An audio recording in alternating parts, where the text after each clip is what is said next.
Karong mga idol, nadaot na sa akong motor mga idol. Kalit lang napalong, dili na mo andar og balik.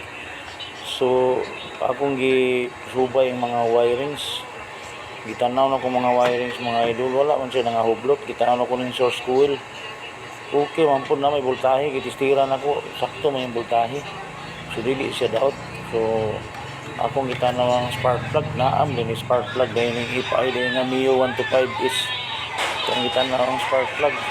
So okay man ang spark plug, na kuryente pero duda ko murag hinay ang kuryente.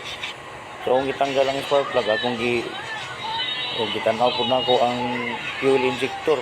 Okay man mga idol na may spray ng gasolina sa fuel injector.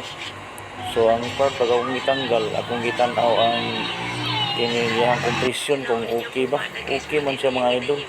So gitanaw na ko ang indicator sa check engine, wala man sad siya ni check engine. Kung man sad siya kining kuan siya error. So akong gitistingan og paandar, dili gid siya moandar mga idol. So gid lagi ko guba, gid lagi guba ani mga idol. Igora man siya mo redondo, dili siya moandar. So naduda na ko ang spark plug gid ani mga idol.